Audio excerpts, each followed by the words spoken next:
Halo sahabat pemimpin, bertemu kembali dengan saya Sunjoyo Su di dalam program YouTube kita Ganesha Kalpataru Satya. Hari ini saya akan memberikan satu inspirasi tentang equipping potential leaders. Kata equipping sendiri kalau diterjemahkan sangat manis, yaitu memperlengkapi. Pada episode sebelumnya kita sudah berbicara tentang apa? Tentang nurturing. Nurturing itu bicara tentang membimbing satu langkah demi satu langkah. Dan sekarang kita akan naik sedikit dari nurturing, naik menjadi equipping. Equipping ini tujuannya adalah mempersiapkan para pemimpin bisa melakukan pekerjaan dasar yang seharusnya dia lakukan. Contohnya di dalam job description. Oleh sebab itu, John C. Maxwell katakan bahwa equipping potential leaders ini adalah the leader's daily requirement. Jadi ini adalah tuntutan setiap hari yang harus dilakukan oleh seorang pemimpin terhadap potential leaders. John katakan demikian, equipping must be tailored to each potential leaders. Artinya, memperlengkapi kepada setiap pemimpin potensial itu dilakukan dengan cara yang tidak sama antara satu dengan yang lainnya. Harus dilakukan dengan sangat spesifik, sangat sesuai dengan yang bersangkutan. Oleh sebab itu, bagi seorang pemimpin, Anda harus punya keterampilan yang luar biasa. Seni memimpin dan seni melakukan equipping. Oleh sebab itu, bagi seorang equipper, seorang yang akan memperlengkapi para pemimpin potensial punya dua peran. Peran pertama adalah sebagai teladan, peran kedua adalah sebagai mentor. Oleh sebab itu, saya akan membahas sedikit tentang peran sebagai seorang panutan atau teladan. Seorang pemimpin yang melakukan pekerjaannya dengan baik. Artinya, pemimpin kan punya tugas tanggung jawab dan dia harus mendemonstrasikan bahwa dia melakukan tugas tanggung jawabnya dengan sangat baik. Itu yang pertama.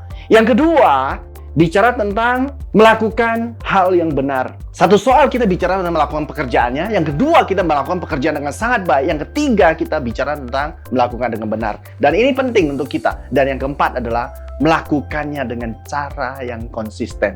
Banyak pemimpin melakukan tidak dengan konsistensi yang tinggi, tetapi Anda sebagai seorang equipper, maka Anda perlu melakukan secara konsisten. Yang kedua, ketika Anda berperan sebagai seorang mentor, maka Anda akan berperan sebagai seorang penasehat, advisor. Apa yang perlu Anda miliki? Anda perlu memiliki visi yang merupakan visi organisasi. Bukan visi pribadi pemimpin, tetapi visi komunitas, visi organisasi. Yang kedua adalah Anda dapat mengkomunikasikan visi tersebut kepada orang lain, secara khusus kepada potential leaders. Dan yang terakhir, sebagai seorang advisor, maka Anda perlu juga memiliki pengalaman yang Anda turunkan kepada mereka-mereka sebagai potential leader. Dan Anda perlu mengajak mereka juga untuk mengalami pengalaman yang Anda alami bersama-sama dengan mereka dan bersama-sama menghidupi visi organisasi itu bersama-sama. Baik, kita sudah berbicara tentang equipper memiliki dua peran, peran sebagai teladan dan peran sebagai mentor. Dan sebagai teladan Anda menjadi seorang pemimpin, sebagai mentor Anda menjadi seorang advisor. Oleh sebab itu saya ingin membawa Anda bagaimana caranya supaya Anda bisa menjadi seorang equipper yang mampu memperlengkapi para pemimpin potensial. Secara sederhana, Anda harus punya kemampuan untuk memperlengkapi mereka menjadi excellence. Caranya bagaimana? Pertanyaannya. Yang pertama adalah Anda harus mengembangkan hubungan pribadi sebelum Anda memperlengkapi mereka. Yang kedua, Anda perlu berbagi impian Anda, ekspektasi Anda, harapan Anda, hope Anda secara jelas kepada potential leader. Yang berikutnya, Anda perlu bertanya tentang komitmen para pemimpin potensial Anda. Karena Anda komit, tetapi kalau mereka tidak komit, maka tidak akan berjalan dengan lancar. Anda perlu mempertanyakan komitmen mereka juga. Di samping Anda dituntut untuk memiliki komitmen yang tinggi. Yang berikutnya adalah Anda perlu merancang goals, tujuan-tujuan untuk pertumbuhan, baik pertumbuhan pribadi maupun pertumbuhan anggota tim Anda. Dan dikonfirmasikan, diminta kesepakatan, dan diminta komitmen dan disiplin untuk menjalankan berbasis SMART, spesifik, measurement, attainable, realistic, dan time bonds. Kemudian mengkomunikasikan berbagai hal yang bersifat fundamental. Contoh, visi tadi sudah kita bicarakan, misi kita perlu komunikasikan terus-menerus, nilai-nilai, core values yang kita ingin bangun, budaya seperti apa yang perlu kita bangun di dalam komunitas dan organisasi. Sahabat pemimpin, saya akan lanjutkan.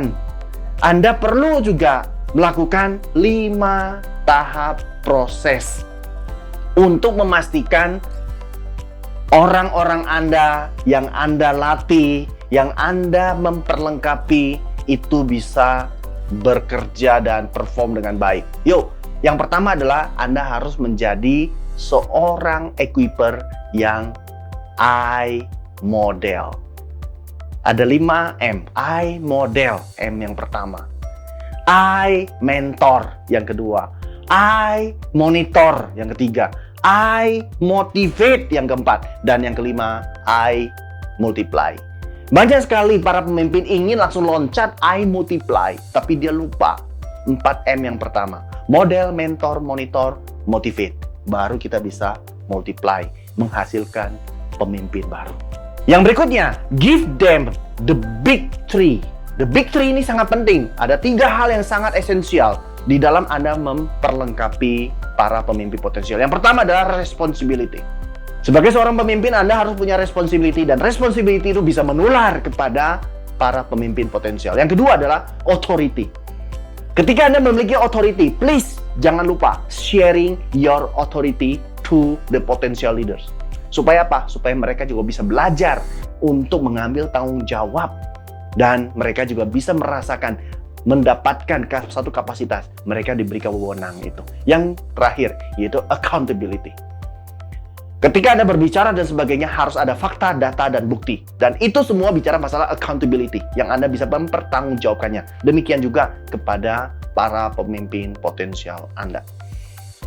Selanjutnya, Anda perlu memberikan kepada mereka tools yang mereka butuhkan. Apabila mereka membutuhkan support, equipment, whatever, Anda perlu juga memperhatikan itu. Jangan Anda mengharapkan sesuatu, tetapi membutuhkan berbagai dukungan Anda tidak berikan. Dan ini sering terjadi di banyak sekali komunitas yang memiliki pemimpin yang karakternya tidak memberikan dukungan yang memadai tentang tools dan equipment. Yang berikutnya, Anda perlu melakukan pemeriksaan terhadap mereka secara sistematik dan periodically. Maksudnya apa?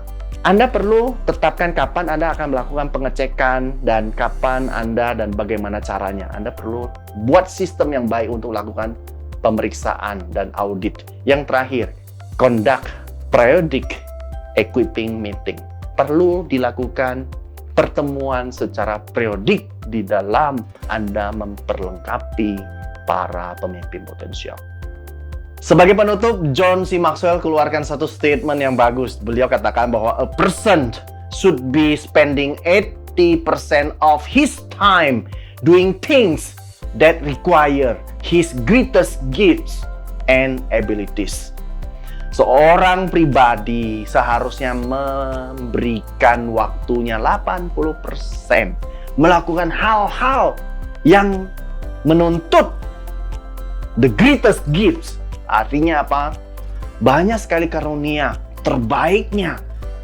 Anda dan saya memiliki karunia terbaik yang menjadi kekuatan kita dan kemampuan kita. Berikan perhatian di situ.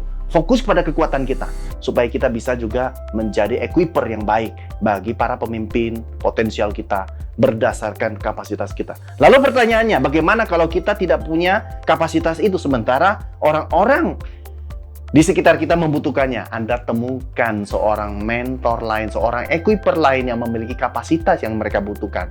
Jangan Anda serahkan kepada orang lain.